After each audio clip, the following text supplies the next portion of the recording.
In the wake of tragedies like the shooting spree at Sandy Hook Elementary School, shock and sorrow are often followed by frustration that evil prevailed. If only someone could have been there to intervene. In Maricopa County, Arizona, Sheriff Joe Arpaio and his posse of some 500 gun-toting civilians are those guardians of good, or so they believe. But not everyone agrees.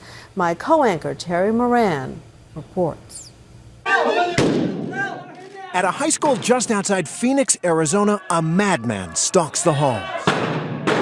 It's just a training exercise, but this is every parent's worst nightmare. Get on the ground, do it now! Face down, get on the ground! These men are learning how to fight the next school shooter. You can't wait that long. And oddly enough, their coach is 1990s action film legend Steven Seagal. For every second that goes by, I told you this, you could have dead children. The Out for Justice star knows a thing or two about simulated shootings, but he's not acting here. He's a full-fledged member of Maricopa County's official posse under the leadership of Sheriff Joe Arpaio. We'll be training, trying to neutralize domestic terrorists without firearms and with firearms. The county's posse will protect the county's schools. It's the latest high-profile gambit from the man they call Sheriff Joe. If we have to take action, we will take action if there's some type of catastrophe that's going to happen. And the stakes are higher than ever. Sandy Hook School. Caller's indicating she thinks there's someone shooting in the building. 5 minutes is all it took for the horror to unfold in Newtown, Connecticut. So now the great debate is joined. How can we protect our children?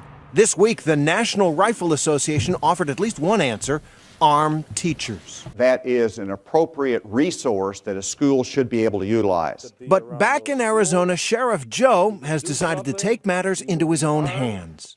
We are here to protect the children. That's the main mission. They came across the border. They are criminals. If you haven't heard of Sheriff Joe Arpaio, well, that's almost hard to believe. I'm running again for sheriff for my 6th four-year term. Since he was elected sheriff back in 1992, Arpaio's been a publicity machine on immigration, prisoners' rights, gun control, you name it.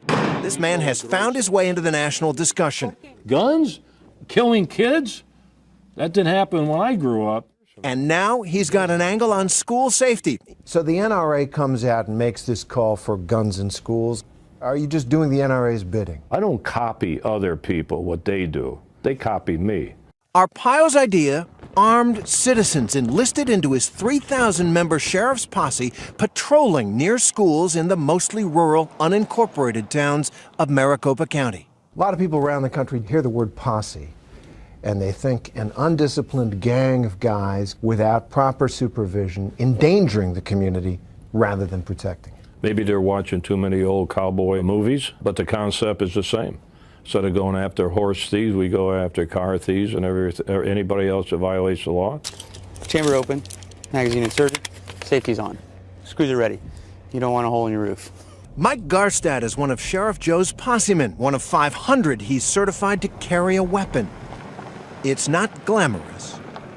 This is pretty much as it goes all day long. It's pretty random and sometimes it's pretty monotonous. 38 years old, father of 3, Mike works as a radar technician out at the airport.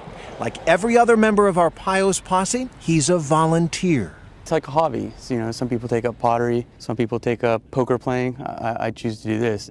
Mike never actually enters school grounds. He just patrols the surrounding area, strip malls, parking lots, looking for that needle in a haystack.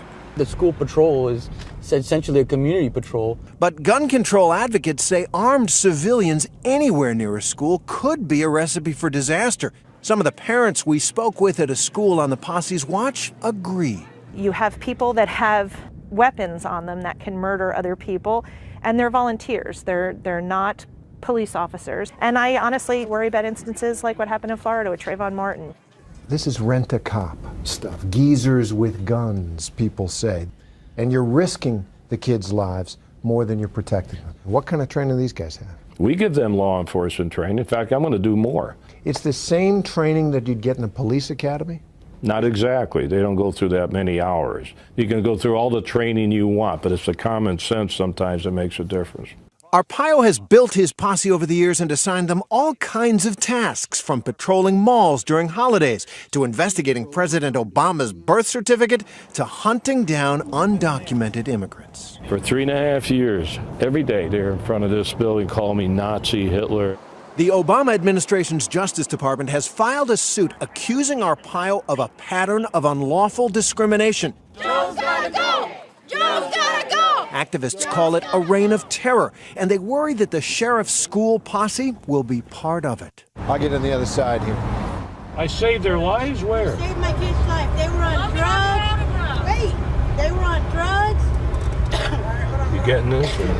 Everybody knows Sheriff Joe in this county, like the Hispanic mom who pulled up alongside us and thanked him for jailing and straightening out her wayward sons. Thank you. You made my day, because I get a lot of heat from the Hispanic community. At 80 years old, he still likes all the attention. He's over there! He's over there! But is his school posse just PR or a real solution? Give up! Give up! Maybe both. I preach, I'm going. I want everybody to know we're out there, our armed posse. So if they want to call me a publicity hound, good.